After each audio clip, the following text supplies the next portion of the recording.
ريفيو جديد وفيديو جديد من دوحة.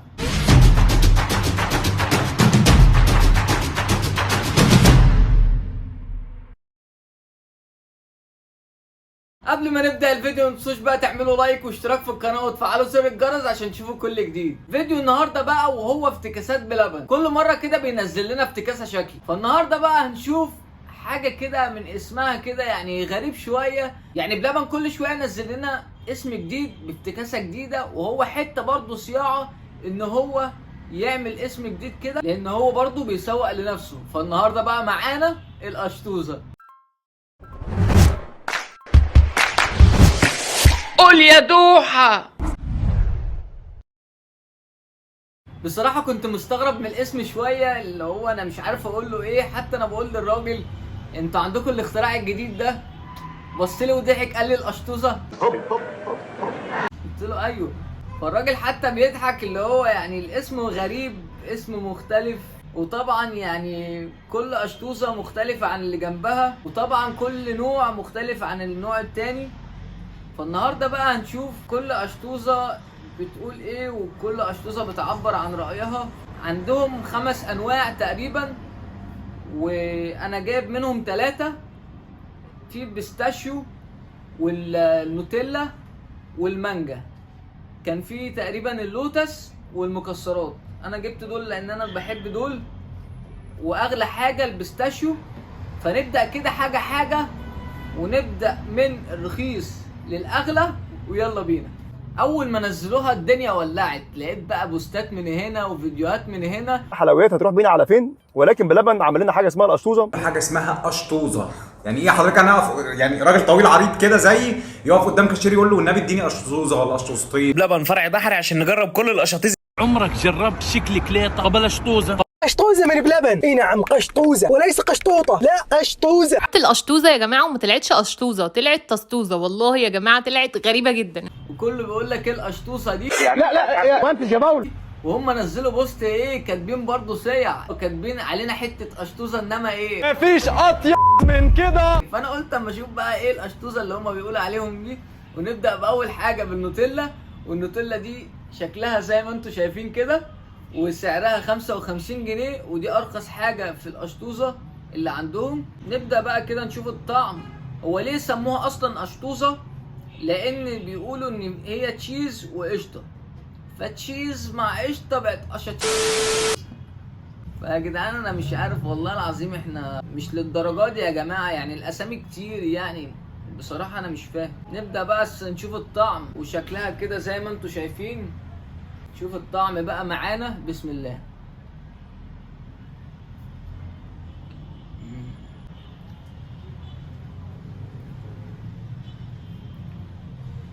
الجبنه بقى مع الشوكولاته مع القشطه مدياهم ميكس حلو قوي بصراحه. غير ان الشوكليت عندهم مش الكواليتي بتاعها وحشه. مش هقولك ان هي نوتيلا 100%، ممكن تكون النوع اللي هو قريب من نوتيلا قوي، اللي هو الماكس تيلا، بس بصراحه طعمها حلو.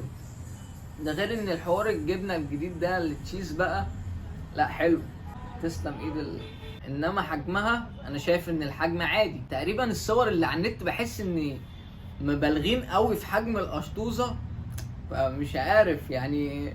حاسس ان بيبقى مزودينها شويه. عارف لو انا بقول لهم انا بصور هيظبطوا القشطوزه هيبقى، انما هو انا عشان انا مش بقول لهم بيتصور يعني واحنا يعملوا معانا كده. شوف بقى القشطوزه التانيه اللي معانا، ويلا بينا. تاني حاجه معانا بقى وهي القشطوزه بطعم المانجا، ودي سعرها 60 جنيه. بس احس انها مرهقه سيكه كده، يعني معقول ما جت في الطريق اطعمه وكلها يعني فوارق. فنشوف بقى الطعم بتاع المانجا. بس المانجا دي غير المانجا، لان انا شايفه حطيت صوص بس. اللي شفتها على النت قطع مانجا. مش عارف بقى هل لما حد يقول له ان هو بيصور كده، او طبيعي انه يظبط له الاوردر علشان بيصور، انما يعني هل يعني علشان مثلا اللي ما بيصورش، ولا ده مثلا عيب من الفرع نفسه اللي انا جبت منه؟ مش عارف بصراحه. نبدا بقى كده نشوف الطعم، بسم الله.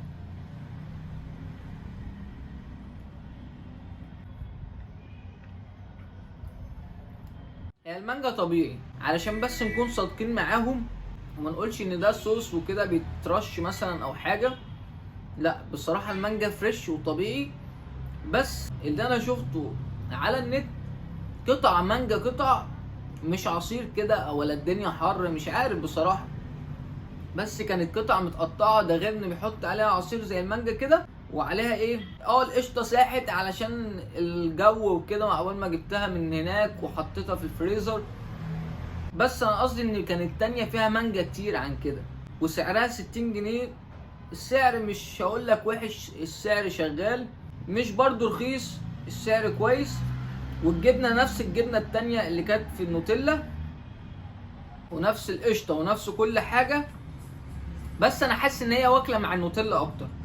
في المانجا ما شدتنيش قوي. المانجا انا بحبها جدا، بس زي ما انتوا عارفين في ميكسات كده بتبقى لايقة مع بعض، انما النوتيلا بصراحة كانت واكلة مع القشطة والجبنة، فبصراحة حلوة جدا. المانجا شغالة بس مش واو. شوف اللي بعد كده معانا ويلا بينا.